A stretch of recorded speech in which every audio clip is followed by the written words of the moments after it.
Hello dear students, पिछले lecture में हम लोग पढ़े थे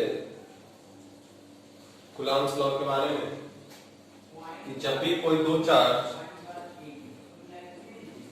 मान लेते हैं Q1 और Q2 r डिस्टेंस से अगर सेपरेटेड है तो इस दोनों के बीच में क्या होगा, एक फोर्स लगेगा और वो कूलॉम फोर्स का वैल्यू क्या होगा, हम लोग पढ़े थे कि 1/4πε0 Q1 Q2 डिवाइडेड बाय क्या होगा r²। ऐसा होता था, ये कूलॉम फोर्स का एक्सप्रेशन था। 1/4πε0 का वैल्यू आपको बताया गया था कि 1/4πε0 जिसको हम लोग k भी कहते थे, इसका वैल्यू क्या था 9 × 10⁹ यूनिट के साथ आपको बताया गया था कि न्यूटन मीटर स्क्वायर पर कूलॉम स्क्वायर। तो ये आपको कूलॉम्स लॉ कल बताया गया था पिछले लेक्चर में, उसका वेक्टर फॉर्म भी बताया गया था कि कूलॉम्स लॉ का वेक्टर फॉर्म क्या होता है। तो उसका वेक्टर फॉर्म ऐसा आया था कि F बराबर वेक्टर फॉर्म यानी कि वेक्टर साइन हम यहाँ पे देंगे और यहाँ पे क्या आया था 1/4πε0 Q1 Q2 बाई नीचे क्या आ गया था R3 आया था और यहाँ पे एक R वेक्टर आया था। तो ये हमारा वेक्टर फॉर्म था। तो ये आपको पिछले लेक्चर में बताया गया था, लेक्चर नंबर 2 में। आज लेक्चर नंबर 3 है, तो जिससे अभी ये समझ में नहीं आ रहा है, डायरेक्ट लेक्चर नंबर 3 आप देख रहे हो तो आप पहले लेक्चर नंबर 2 को देख लोगे तो आपको Coulomb's law in general form जो कि ये है और Coulomb's law in vector form जो कि नीचे वाला फॉर्मेट है, तो ये बताया गया था। अभी उससे रिलेटेड एक छोटा सा क्वेश्चन हम करते हैं। क्वेश्चन क्या है कि what is the minimum possible force in the nature if the separation between two charge particle is 1 metre. Coulomb force जो है ये चार्ज पार्टिकल के लिए फोर्स का एक्सप्रेशन है कि जब कोई भी दो चार्ज पार्टिकल किसी डिस्टेंस से सेपरेटेड होता है। तो यहाँ जो डिस्टेंस दे दिया है, डिस्टेंस ऑफ सेपरेशन 1 मीटर, यानी कि दो चार्ज पार्टिकल है और दोनों के बीच का सेपरेशन कितना है, तो ये हमें दिया हुआ है 1 मीटर है, ऐसा दिया हुआ। अब सवाल है कि बोला कि मिनिमम पॉसिबल फोर्स, चार्ज तो कुछ भी हो सकता है, इस डिस्टेंस पे कुछ भी चार्ज हम रख सकते हैं, Q1 Q2 अलग अलग भी रख सकते हैं, सेम भी रख सकते हैं, बट मिनिमम पॉसिबल फोर्स पूछ रहा है। तो आपको इसमें सबसे एक कंसेप्ट है कि मिनिमम पॉसिबल फोर्स के लिए आप क्या करोगे कि चार्ज हमारा क्या होगा, मिनिमम लेना होगा। तो चार्ज मिनिमम, सबसे जो स्मॉलेस्ट चार्ज होता है नेचर में जो एग्जिस्ट करता है, वो आपको पता है कि वो किसका होता है, या तो इलेक्ट्रॉन का होता है या फिर प्रोटॉन, दोनों का सेम ही होता है। इलेक्ट्रॉन या प्रोटॉन दोनों पे क्या होता है, चार्ज का मैग्नीट्यूड 1.6 × 10⁻⁹ कूलॉम होता है। इससे छोटा चार्ज पॉसिबल नहीं है। वो आपको आगे बताया जाएगा कि आधा हाफ इलेक्ट्रॉन को फर्दर डिवाइड नहीं कर सकते, ऐसा आप लोग केमिस्ट्री में भी पढ़ चुके होंगे। तो मिनिमम पॉसिबल फोर्स निकालने के लिए आपको मिनिमम पॉसिबल चार्ज पता होना चाहिए, यानी कि इस पॉइंट पे भी क्या होगा, या तो यहाँ इलेक्ट्रॉन वहां पे इलेक्ट्रॉन हो, या यहाँ इलेक्ट्रॉन यहाँ पे प्रोटॉन हो, या दोनों जगह प्रोटॉन हो। तीनों सिचुएशन में क्या होगा, चार्ज की वैल्यू क्या होगी, यहाँ पे भी क्या होगा 1.6 × 10⁻⁹ कूलॉम होगा और यहाँ पे भी 1.6 × 10 क्या होगा -19 कूलॉम होगा। और इसके बीच का जो सेपरेशन दिया हुआ है, ये सेपरेशन क्या है, इसके बीच का जो सेपरेशन है वो 1 मीटर आपको दिया हुआ। तो ये जो सिस्टम अभी जो बना है, ये मिनिमम पॉसिबल फोर्स है। इससे मिनिमम फोर्स, अगर सेपरेशन 1 मीटर है तब की बात कर रहा हूं, सेपरेशन चेंज होगा तो कुछ भी हो सकता है, बट मिनिमम पॉसिबल फोर्स जब separation between two charge particle is 1 metre दिया हुआ है, तो यही होगा। तो हम इस फोर्स की वैल्यू अगर निकालना चाहें तो फॉर्मूला हम पुट करेंगे कि अब ये भी चार्ज और ये देखो दोनों चार्ज क्या है, सेम है, तो Q1 जितना है उतना ही Q2 है। तो यहाँ पे Q1 बराबर Q2 है, तो हम मान लेते हैं इसको Q। तो Q1 इंटू Q2 का हम क्या लिख सकते हैं, Q स्क्वायर लिख सकते हैं क्या, क्योंकि Q इंटू Q क्या होगा, Q स्क्वायर, और डिवाइडेड बाई R स्क्वायर है, और डिस्टेंस हमारा R यहाँ पे कितना दिया हुआ है, तो R की वैल्यू क्या दी हुई है, 1 मीटर। R क्या है, distance between two charge particle, और यहाँ पे क्वेश्चन में दे दिया है कि सेपरेशन जो होगा उसके बीच का वो 1 मीटर होना चाहिए। अब आप सबका वैल्यू जानते हो कि K का वैल्यू क्या होगा, तो K का वैल्यू हम डायरेक्ट जानते हैं, K एक्चुअली 1/4 है, तो K की वैल्यू हम डायरेक्ट जानते हैं कितना, 9 × 10⁹ अभी Q स्क्वायर है, मतलब इसका हम स्क्वायर करेंगे, ये जो 1.6 × 10⁻⁻19 है, यानी कि 1.6 का स्क्वायर कर दें और 10⁻⁻19 का स्क्वायर कर दें, और नीचे R स्क्वायर, तो R तो 1 मीटर है, तो 1 मीटर का स्क्वायर करोगे तो 1 का स्क्वायर 1 ही होगा, यानी कि नीचे कुछ भी बचेगा नहीं। ऊपर क्या होगा भाई, तो 9 होगा, 1.6 होगा, 1.6 होगा, यहाँ पे क्या होगा, 10⁻9 होगा, और इसका क्या होगा, 10⁻ क्या होगा, -38, और इसका यूनिट क्या हो जाएगा, न्यूटन। अभी आप इसको गुणा कर सकते हो, गुणा करके अभी मैं लिख देता हूं,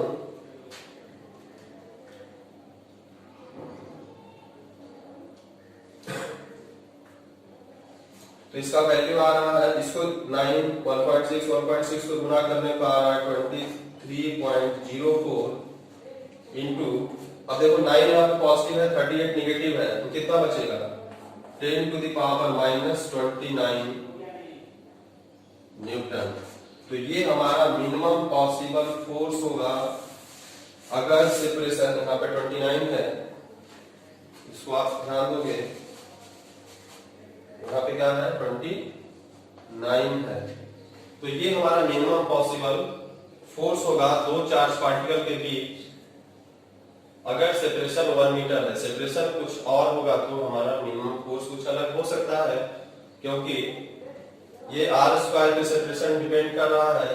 R स्क्वायर मतलब R को जितना बढ़ाते जाओगे फोर्स की वैल्यू उतनी ही क्या होती जाएगी, कम होते जाएगी, यानी कि दो ये इलेक्ट्रॉन, ये दो प्रोटॉन को आप इनफाइनाइट डिस्टेंस पे रख देते हैं, तो अगर नीचे इनफाइनाइट हो जाएगा तो ये पूरा फोर्स की वैल्यू क्या हो जाएगी, 0 हो जाएगी। तो उस सिचुएशन पे कि एक चार्ज मान लेते एक इलेक्ट्रॉन है, दूसरा भी इलेक्ट्रॉन है, अब इसके बीच का डिस्टेंस क्या हो जाए, इंफिनिटी, R बराबर इंफिनिटी, दोनों इनफाइनाइट डिस्टेंस पे हो, तब उस सिचुएशन में यहाँ पे फोर्स क्या हो जाएगा, 0 हो जाएगा। बट क्वेश्चन हमारा ये नहीं था, क्वेश्चन था कि अगर सेपरेशन 1 मीटर है तब के लिए आप मिनिमम पॉसिबल फोर्स आप निकालिए, तो मिनिमम पॉसिबल फोर्स क्या होगा भाई, तो चार्ज को मिनिमम करना हो, तो चार्ज सबसे स्मॉलेस्ट चार्ज जो नेचर में एग्जिस्ट करता है वो या तो इलेक्ट्रॉन होता है या फिर प्रोटॉन होता है, और दोनों का चार्ज का वैल्यू सेम होता है, साइन टेबल क्या होता है, एक पे पॉजिटिव हो जाएगा, दूसरे पे क्या हो जाएगा, नेगेटिव हो जाएगा। तो आप इसका स्क्रीनशॉट ले लो या फिर पॉज करके अगर इसको लिखना चाहते हो, इस तरह क्वेश्चन आता है, बच्चे मिनिमम पॉसिबल फोर्स पे सोचने लगते हैं कि क्या होगा, कुछ तो चार्ज दिया हुआ नहीं है, तो आपको मिनिमम चार्ज वहां पे खुद आपको पता होना चाहिए कि मिनिमम चार्ज जो नेचर में एग्जिस्ट करता है वो या तो चार्ज ऑन इलेक्ट्रॉन है या चार्ज ऑन प्रोटॉन है, तो ये आपको पता होना चाहिए।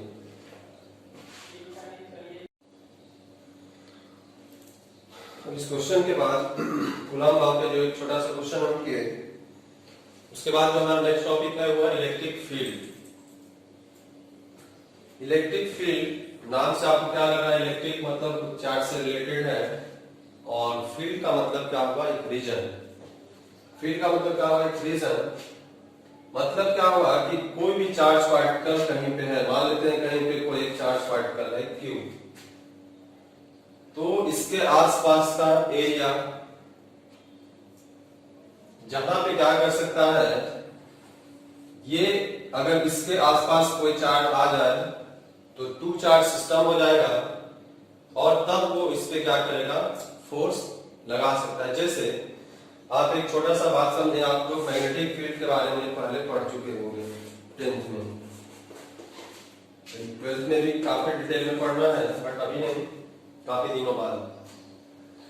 मैग्नेटिक फील्ड क्या होता है कि कोई भी एक मैग्नेट है, आप जानते हो मैग्नेट में नॉर्थ होता है और साउथ होता है। तो मैग्नेट कहीं पे एक रखा हुआ है, क्या होता है इसके अराउंड रीजन होता है, इसके अराउंड जो रीजन होता है उस रीजन को हम क्या कहते हैं, मैग्नेटिक फील्ड कहते हैं। जहां तक कि आप किसी दूसरे मैग्नेट को अगर लाते हो या magnetic material, sorry magnetic material का मतलब क्या हुआ, जैसे किसी आयरन का टुकड़ा लाते हो या जो मैग्नेट से अट्रैक्ट हो या रिपेल हो सकता है, तो किसी दूसरे मैग्नेट को इस रीजन में जैसे ही तुम इन कराते हो तो क्या होगा, उस पे उसको या तो अपने तरफ खींचने लगेगा या उसको क्या करेगा, रिपेल करने लगेगा। अगर और जैसे जैसे इसको पास लाते जाते हो उसका और फोर्स की वैल्यू क्या होती है, तो वो फोर्स की वैल्यू क्या होती है, बढ़ती जाती है। जैसे जैसे इससे दूर ले जाते हो फोर्स की वैल्यू क्या होती जाती है, घटती जाती है। तो अब यहाँ पे एक दूसरा मैग्नेट है या नहीं है, इससे इसके रीजन को कोई फर्क नहीं पड़ता है। ये मैग्नेट आएगा तब मैग्नेट को अट्रैक्ट करेगा या रिपेल करेगा। दूसरा कोई मैग्नेटिक सब्सटेंस, अगर आयरन का टुकड़ा हम निकलाते हैं उसको भी अगर इसके पास जैसे सिलाते जाते हो उसका अट्रैक्शन क्या होते जाएगा, अभी दूर है तो थोड़ा कम अट्रैक्ट करेगा, पास लाओगे थोड़ा ज्यादा करेगा, और पास लाओगे तो और ज्यादा करेगा, और सबसे पास ले जाओगे तो वो और ज्यादा, जो मैक्सिमम उसका जो फोर्स होगा वो हम लगा सकता है। तो वहां पे मैग्नेटिक फोर्स लगता है। तो मैग्नेट के अराउंड जो रीजन हुआ, एरिया जो हुआ, जितना तक ये मैग्नेट क्या कर सकता है, अपना फोर्स को एक्सपीरियंस कर सकता है, यानी किसी दूसरे मैग्नेटिक सब्सटेंस पे क्या कर सकता है, अपना फोर्स लगा सकता है, चाहे वो अट्रैक्टिव फोर्स हो या रिपल्सिव फोर्स हो, मैग्नेटिक फील्ड कहलाता है। सेम मैनर में कहता है कि अगर कोई चार्ज पार्टिकल है तो चार्ज पार्टिकल क्या करेगा, इसका भी एक रीजन बनता है, यानी कि एरिया, इसके सराउंडिंग में एक एरिया बनेगा, रीजन। अगर इस रीजन में हम बाहर से कोई भी चार्ज पार्टिकल को, मान लेते हैं यहाँ पे कोई एक क्यू चार्ज पार्टिकल है, कोई भी चार्ज पार्टिकल है, पॉजिटिव है नेगेटिव है उससे मतलब नहीं है, अगर सेम चार्ज होगा तो क्या करेगा, रिपेल करेगा, अगर अपोजिट होगा तो क्या करेगा, उस समय अट्रैक्ट करेगा। तो कह रहा है कि इस दौरान अगर जैसे जैसे हम इसको यहां से क्या करेंगे, पास लाते जाएंगे, तो पास लाएंगे तो जैसे जैसे इसके पास लाएंगे तो ये चार्ज क्या करेगा, इस पे अपना जो फोर्स होगा, यानी अब यहाँ टू चार्ज सिस्टम हो गया, एक क्यू हो गया, एक क्यू स्मॉल क्यू, दोनों के बीच अभी कुछ डिस्टेंस आर है, आर को जैसे जैसे घटाते जाओगे इसका फोर्स की वैल्यू क्या होती जाएगी, बढ़ते चली जाएगी। अब वो फोर्स अट्रैक्टिव भी हो सकता है, रिपल्सिव भी हो सकता है, वो इस चार्ज के नेचर पर डिपेंड करेगा कि चार्ज पॉजिटिव है या चार्ज नेगेटिव है। तो कहता है कि बेसिकली इलेक्ट्रिक फील्ड को अगर हम डिफाइन करें तो क्या डिफाइन करेंगे, तो इलेक्ट्रिक फील्ड का डेफिनेशन यही होगा कि the reason around the point charge या कोई भी चार्ज सिस्टम। अभी हम पॉइंट चार्ज यहाँ पे लिए हैं, but point charge electric field हम बहुत तरह से देखेंगे, पॉइंट चार्ज की वजह से देखेंगे, कंटिन्यूअस चार्ज की वजह से देखेंगे, मल्टीपल चार्ज सिस्टम की वजह से देखेंगे। तो इलेक्ट्रिक फील्ड अगर हम यहाँ पे डिफाइन अगर करते हैं तो अगर हम यहाँ पे लिखे द रीजन अराउंड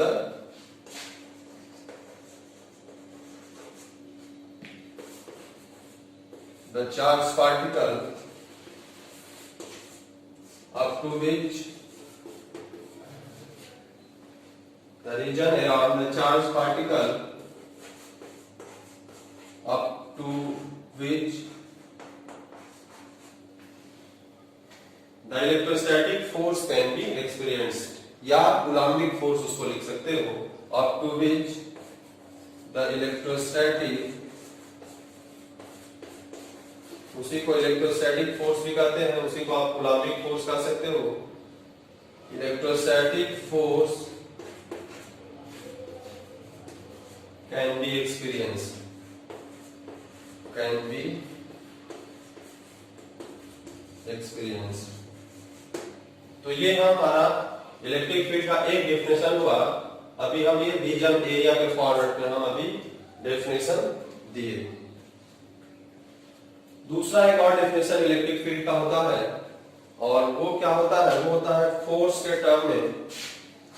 और कहता है कि इलेक्ट्रिक फील्ड जब हम किसी भी चार्ज की वजह से देखते हैं किसी भी डिस्टेंस पे, जैसे कि मान लेते हैं यहाँ पे अगर कोई क्यू चार्ज रखा हुआ है, कोई पॉइंट यहां से मान लेते हैं आर डिस्टेंस पे, कोई पॉइंट अगर हम पॉइंट पी लेते हैं, ये पी पॉइंट है, ये क्यू चार्ज है ना, पी को आपको चार्ज पार्टिकल समझ लेना। एक पॉइंट पे मान लेते हैं क्यू चार्ज रखा हुआ है और पी पॉइंट है यहाँ पे, इसके बीच का डिस्टेंस कितना है, आर डिस्टेंस। अब इस चार्ज की वजह से इसके अराउंड जो रीजन होगा, उस रीजन में क्या होगा, इलेक्ट्रिक फील्ड होगा, क्योंकि यही हम डिफाइन किए हैं, region around the charge particle up to which the electric या electrostatic force can be experienced. तो यहां पे देखिए चार्ज पार्टिकल्स हम बताए कि जैसे जैसे डिस्टेंस का आते जाएगा, पास आते जाएगा, वैसे वैसे इलेक्ट्रिक फील्ड की वैल्यू बढ़ती जाएगी। तो इलेक्ट्रिक फील्ड एक रीजन को एक दूसरे तरह से डिफाइन इसको हम करते हैं, दूसरे तरीके से डिफाइन क्या करते हैं कि इसके वजह से जिस पॉइंट पे हमें इलेक्ट्रिक फील्ड चाहिए, जिस पॉइंट पे इस चार्ज के वजह से, जिसके वजह से चाहिए, मैं बार कर रहा हूं सुनिए कि अगर इस चार्ज की वजह से किसी पॉइंट पे इलेक्ट्रिक फील्ड चाहिए आपको, इस पॉइंट पे इलेक्ट्रिक फील्ड आपको चाहिए, तो जहां पे आपको चाहिए वहां पे क्या लेना होगा, टेस्ट चार्ज लेना होता है। क्या लेना होता है भाई, तो टेस्ट चार्ज लेना होता है। अब एक बात है कि टेस्ट चार्ज क्या होता है, तो सीधा सीधा तुम्हें कभी क्वेश्चन में टेस्ट चार्ज दे देगा, मतलब तुम क्या समझोगे उससे। तो टेस्ट चार्ज का मतलब क्या होता है कि इसका वैल्यू क्या होना चाहिए, वेरी वेरी स्मॉल वैल्यू होना चाहिए। वैल्यू इसकी कितनी होनी चाहिए, वो वेरी वेरी स्मॉल वैल्यू होनी चाहिए, और ये कैसा होगा, पॉजिटिव होगा। टेस्ट चार्ज कैसा होता है, तो उसका वैल्यू क्या होगा, वेरी वेरी स्मॉल होगा, और वो क्या होगा, पॉजिटिव इन नेचर होगा। इसलिए हम जिस पॉइंट पे आपको चाहिए इलेक्ट्रिक फील्ड निकालना है, वहां पे आप एक पॉजिटिव नेचर का small charge Q, positive nature का स्मॉल चार्ज हम ले लिए हैं, जिसको हम क्यू से डिनोट किए हैं, स्मॉल है। अब देखिए क्या होगा कि test charge very very small positive, अब टेस्ट चार्ज को यहाँ पे क्या दिया जाता है, पॉजिटिव चार्ज है, और इसको माना जाता है कि ये यूनिट पॉजिटिव चार्ज, मतलब उसकी वैल्यू क्या होगी, समथिंग 1 होगी, इकाई होगी, ऐसा होगी। अब देखिए यहाँ पर टू चार्ज सिस्टम हो गया, एक कैपिटल क्यू, दूसरा स्मॉल क्यू हुआ, separated by distance of R हो गया। इसके बीच में अब कूलम्बिक फोर्स लगेगा क्या, तो कूलम्बिक फोर्स लगेगा भाई, कितना लगेगा, तो कूलम्बिक फोर्स लगेगा K Q1 Q2 by r²। ये फॉर्मूला पढ़े ना कूलम्बिक फोर्स। तो Q1 कितना है, Q, Q2 कितना है, स्मॉल q, और डिस्टेंस इस दोनों के बीच कितना है, r, तो r²। तो इस दोनों के बीच फोर्स तो हमें इतना लगा, यानी कि ये जो यूनिट टेस्ट पॉजिटिव चार्ज को अगर r डिस्टेंस पे लाएंगे तो ये इस पे इतना फोर्स लगाएगा। तो इलेक्ट्रिक फील्ड देखिए इस फोर्स के टर्म में डिफाइन किया जाता है। दूसरा डेफिनेशन होगा कि इलेक्ट्रिक फील्ड कहता है कि फोर्स पर यूनिट टेस्ट चार्ज, फोर्स पर यूनिट टेस्ट चार्ज, यानी कि जिस पे आपको देखना है, जिस पे आपको इलेक्ट्रिक फील्ड देखना है, इलेक्ट्रिक फील्ड की वैल्यू जिस पॉइंट पे आपको देखना है, उस पॉइंट पे जो भी चार्ज पार्टिकल होगा उसको आप क्या करोगे, नीचे डिवाइड कर दोगे, और जिसके वजह से देखना होगा वो वहां पे हमारा एक्सप्रेशन में आ जाएगा। कैसे आएगा ये देखिए आप। तो फोर्स बाय डिस्चार्ज है, तो फोर्स तो हम लोग इस दोनों की वजह से निकाल लिए हैं कि Q बाई r²।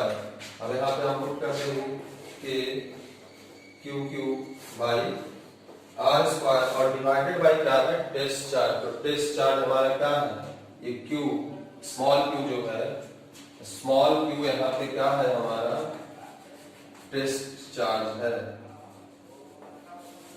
तो टेस्ट चार्ज स्मॉल क्यू है, तो स्मॉल क्यू से हम यहाँ पे क्या किए डिवाइड कर देंगे।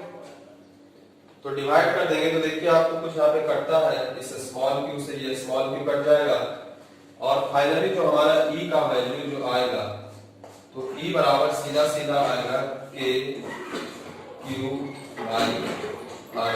तो देखिए जिसके वजह से हमें इलेक्ट्रिक फील्ड देखना है केवल वही चार्ज यहाँ पे आ रहा है, जिसके वजह से इलेक्ट्रिक फील्ड हमें देखना है केवल वही चार्ज यहाँ पे आ रहा है। जिस पॉइंट पे हमें देखना है जो यूनिट पॉजिटिव चार्ज हम लिए थे वो चार्ज वहां पे क्या हो जा रहा है कट जा रहा है।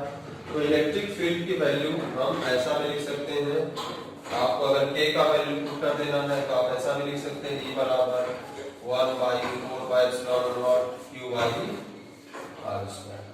आप ऐसा भी लिख सकते हो E का वैल्यू। तो ये हमारा electric field due to any point charge का एक्सप्रेशन होता है। फॉर्मूला वाइज अगर हम यहाँ से जो E बराबर फोर्स बाई टेस्ट चार्ज हम लिखे हैं तो इसको हम लिख सकते हैं E बराबर क्या लिखे हैं भाई फोर्स बाई टेस्ट चार्ज हमारा क्या है Q है। अब देखिए यहाँ पे एक चीज और कि फोर्स हमारा क्या है वेक्टर क्वांटिटी है। फोर्स अगर वेक्टर क्वांटिटी है तो इलेक्ट्रिक फील्ड क्या होगा स्केलर क्वांटिटी होगा कि वेक्टर क्वांटिटी होगा। फोर्स अगर वेक्टर क्वांटिटी है तो इलेक्ट्रिक फील्ड क्या होगा स्केलर होगा कि वेक्टर होगा। तो आप देखोगे कि चार्ज हमारा क्या होता है स्केलर क्वांटिटी होता है, फोर्स हमारा क्या है वेक्टर क्वांटिटी है। तो इलेक्ट्रिक फील्ड में क्या होगा किसी भी वेक्टर में अगर स्केलर से डिवाइड करते हैं या मल्टीप्लाई करते हैं तब भी क्या होगा ये वेक्टर होगा। तो इसका वेक्टर फॉर्म हमें लिखना होगा तो हम क्या लिखेंगे E बराबर क्या लिख देंगे सीधा सीधा F vector divided by Q। Charge scalar quantity है तो आप ऐसा लिख सकते हो, या फिर अगर हम फोर्स को E और Q के बारे में लिखना चाहें तो आप ऐसा लिख सकते हो फोर्स इधर है तो फोर्स बराबर क्या लिख सकते हो Q E। आप ये भी एक्सप्रेशन लिख सकते हैं। तो आप जो याद रखो इसमें F बराबर QE याद रखोगे या E बराबर F बाई Q याद रखोगे, जो आपको पता है या जो आपको याद रहता है उससे दूसरा निकाल सकते हो। बट ये एक्सप्रेशन आपको याद रखना होगा कि किसी भी पॉइंट चार्ज की वजह से, ये पॉइंट चार्ज के लिए यहाँ पे ये किसी एक पॉइंट पे कोई चार्ज लोकेटेड है Q, उसके वजह से किसी r डिस्टेंस पे किसी पॉइंट पे अगर हमें उसका इलेक्ट्रिक फील्ड का वैल्यू जानना होगा, अगर उसका मैग्नीट्यूड निकालना होगा तो हमें E by 4 pi epsilon not E बराबर 1/4 pi epsilon not Q by R square करना होगा। Q क्या है जिस चार्ज की वजह से हम देखते हैं उसकी वैल्यू होगी और R जितना डिस्टेंस पे, अगर Q चार्ज यहाँ पे है अभी मान लेते हैं इस डिस्टेंस पे अगर हम निकाल लेते हैं यहाँ पे कुछ फील्ड की वैल्यू मान लेते हैं 1 होगा, कोई अगर इतना डिस्टेंस पे निकाले तो इस फील्ड की वैल्यू क्या होगी E2 होगी। तो अब E1 और E2 में अगर तुम्हें कंपेयर करने को बोला जाए कि E1 बड़ा होगा कि E2 बड़ा होगा तो तुम कह सकते हो कि भाई डिस्टेंस अगर ये R1 है और ये डिस्टेंस अगर R2 है, यहाँ पे हमें देखने से लग रहा है कि R2 क्या है ग्रेटर देन R1 है। तो आप यहाँ पे अगर इससे हम एक्सप्रेशन अगर हम इससे निकालें कि R पे कैसा E डिपेंड कर रहा है तो आप देखोगे कि E is inversely proportional to R square. E charge का डायरेक्टली प्रोपोर्शनल डायरेक्टली डिपेंड कर रहा है, चार्ज यहाँ पे पॉइंट चार्ज जितना बड़ा होगा इलेक्ट्रिक फील्ड उतना ज्यादा होगा। लेकिन डिस्टेंस पे क्या है कि E inversely proportional to the square of distance between them, यानी कि डिस्टेंस अगर आप बढ़ा दोगे तो इलेक्ट्रिक फील्ड क्या होगी उसके स्क्वायर टाइम्स क्या हो जाएगा रिड्यूस हो जाएगा। यानी कि यहाँ पे हम देख रहे हैं कि अगर ये डिस्टेंस बड़ा है यानी इस पॉइंट पे जो इलेक्ट्रिक फील्ड होगा यानी E2 होगा वो क्या होगा लेस देन E1 हो जाएगा। तो कभी कभी ये रिलेशन वाला क्वेश्चन भी आपको छोटा छोटा मिलेगा जहाँ पे आपको कुछ अलग अलग डिस्टेंस पे दे देगा पॉइंट और बोलेगा कि बताइए उस दोनों का इलेक्ट्रिक, उस दोनों पॉइंट पे इलेक्ट्रिक फील्ड का क्या रिलेशन है, तो आपको निकालना होगा।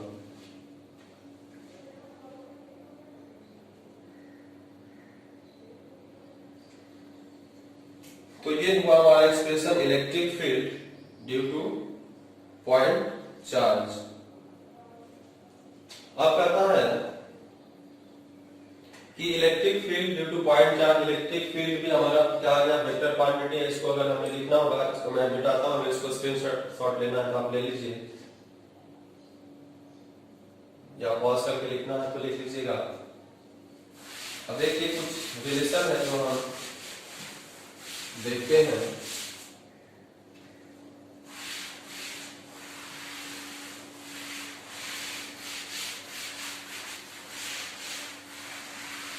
रिलेशन ये है हमारा कि अगर हमें E का यूनिट पूछा जाए कि इलेक्ट्रिक फील्ड का यूनिट क्या है बताइए, तो आप बता सकते हो। कैसे बताओगे भाई? उसका अगर वो वेक्टर क्वांटिटी है तो उसका डायरेक्शन आपको बताना होगा, तो वो भी आप बता सकते हो। कैसे बताओगे? तो हम उसी पे अभी चर्चा करेंगे। तो कहता है कि कहीं पे भी अगर कोई पॉइंट चार्ज है Q है, यहां से मान लेते हैं किसी r डिस्टेंस पे कोई पॉइंट है यहाँ पे, जहां पे हम क्या लिए, यूनिट पॉजिटिव चार्ज लिए, जिसको टेस्ट चार्ज हम कहते हैं यहाँ पे। तो यहाँ पे अगर इस पॉइंट पे अगर इलेक्ट्रिक फील्ड हम इसके वजह से देखें तो electric field at point P कितना होगा भाई? तो KQ/R² होगा। इसी चीज को हम लिख सकते हैं, E बराबर क्या लिख सकते हो, F/Q भी हम लिखते हैं। तो अभी अगर तुम्हें इलेक्ट्रिक फील्ड का अगर पूछे कि यूनिट क्या होगा, आप यूनिट बताइए, ऐसा यूनिट बताइए, ऐसा यूनिट क्या होगा इसका इलेक्ट्रिक फील्ड का।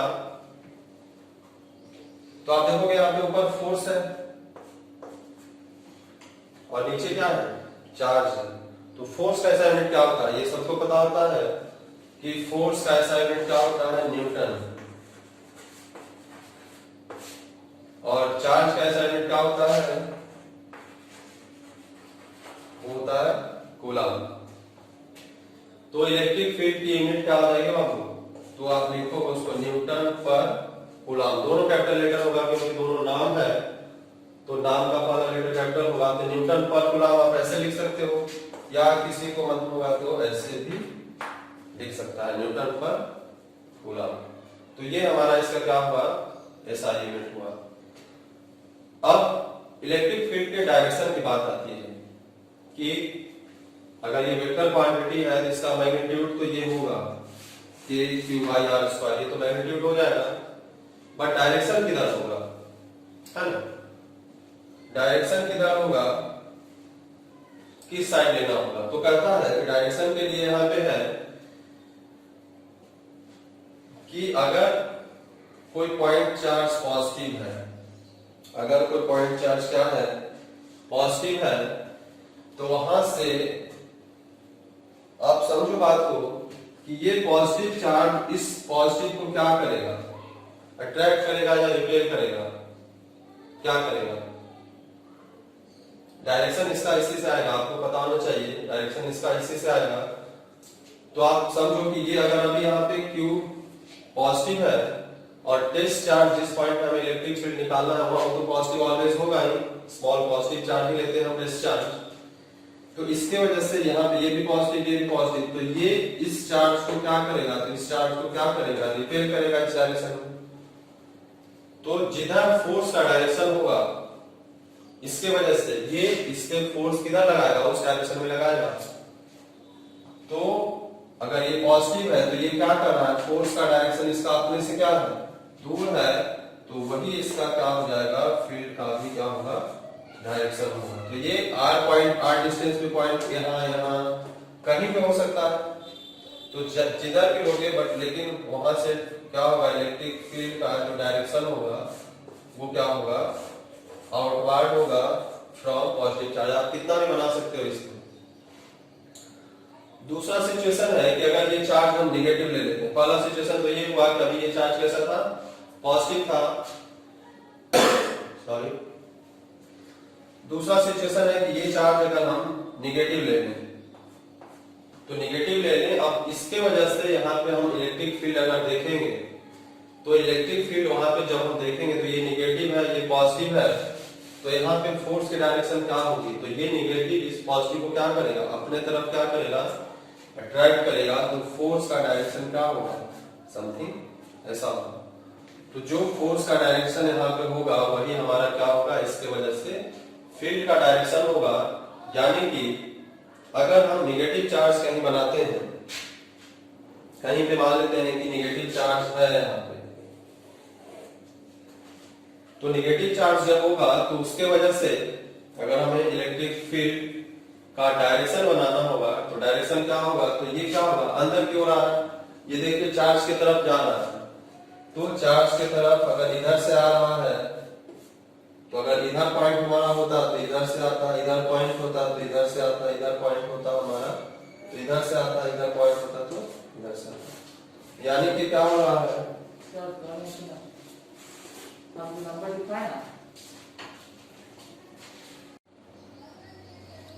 तो हमारा अगर पॉइंट इधर होगा तो इसके वजह से क्या होगा, इनसाइड की ओर आएगा इलेक्ट्रिक फील्ड का डायरेक्शन, और अगर इधर होगा तो इधर। ऐसा हम जितना बना, आप इनफाइनाइट नंबर ऑफ बना सकते हो, हम ऐसा कुछ बना दिए हैं। यानी कि इलेक्ट्रिक फील्ड की डायरेक्शन आपको दिखानी होगी, तो पॉजिटिव चार्ज से क्या दिखाओगे, बाहर जाते हुए दिखाओगे, और अगर निगेटिव चार्ज है तो निगेटिव चार्ज के तरफ आते हुए दिखाओगे। ये केवल पॉइंट चार्ज के लिए मैं बता रहा हूँ। चार्ज सिस्टम बहुत तरह का होगा, पॉइंट चार्ज सिस्टम है यानी कि एक पॉइंट एक चार्ज होगा। अगर 2 पॉइंट चार्ज सिस्टम होगा तो उसके लिए अलग होगा, वो मैं बताऊंगा बाद में। फिर मल्टीपल चार्ज सिस्टम होगा, 3 चार्ज उससे हुआ उसकी वजह से अलग होगा। फिर कंटिन्यूअस चार्ज सिस्टम होगा कि एक प्लेट है, अब इसमें क्या है, हर जगह पॉजिटिव है, तो इसके वजह से कैसा होगा, तो ये सब तुम्हें बताया जाएगा। बट अभी ये केवल पॉइंट चार्ज की वजह से अगर हमें इलेक्ट्रिक फील्ड का डायरेक्शन चाहिए तो तुम अगर पॉजिटिव पॉइंट चार्ज है तो उसको आउटवर्ड दिखाओगे। ये हमारा क्या है, आउटवर्ड डायरेक्शन इसका। और नेगेटिव चार्ज अगर है तो यहाँ पे डायरेक्शन कैसा है हमारा भाई, तो ये है हमारा इनवर्ड। तो ये हमारा इलेक्ट्रिक फील्ड की वैल्यू हुई, फॉर्मूला हुआ, ऐसा यूनिट हुआ, डायमेंशन इसका आप निकालोगे। यूनिट डायमेंशन अगर आप 11th में पढ़े हो तो डायमेंशन आप इसका निकालोगे। अगर नहीं निकला तो आप कमेंट कर सकते हो, तो फिर मैं आपको आंसर बताऊंगा। अदरवाइज आप अपने से निकाल सकते हो, क्योंकि यूनिट जिसका पता है उसका डायमेंशन आप निकाल सकते हो, उसमें कुछ परेशानी नहीं है। फोर्स का डायमेंशन आपको पता है, चार्ज का भी आपको पता होगा। चार्ज फंडामेंटल क्वांटिटीज नहीं है, पहले फंडामेंटल क्वांटिटी में लिखते हैं और उसके बाद हम क्या करते हैं, उसके डायमेंशन को निकालते हैं। तो ये डायमेंशन आप क्या करोगे, फाइंड करोगे। ये क्वेश्चन मार्क है, आप फाइंड करोगे और अगर आ जाए तो कमेंट करिएगा, नहीं आए तब भी कमेंट करिएगा ताकि मैं बता सकूं आपको। तो ये हमारा इलेक्ट्रिक फील्ड हुआ। अभी इससे आप छोटा सा क्वेश्चन भी ले सकते हो। तो ये हुआ एक पॉइंट चार्ज के वजह से। अब कहता है कि नेक्स्ट लेक्चर जो हम लोग देखेंगे वो पॉइंट चार्ज नहीं होगा, वो क्या होगा, 2 चार्ज सिस्टम होगा, 3 चार्ज सिस्टम होगा, मतलब मल्टीपल चार्ज सिस्टम होगा। मल्टीपल पॉइंट चार्ज ही होंगे लेकिन मल्टीपल होंगे, एक से अधिक होंगे। 2 चार्ज सिस्टम, 3 चार्ज सिस्टम जो भी होंगे ऐसा होंगे। उस सब के वजह से हम लोग क्या देखेंगे, इलेक्ट्रिक फील्ड की वैल्यू देखेंगे। तब तक आप इसको नोट कर लें और आज हम लेक्चर को यहीं पे समाप्त करते हैं।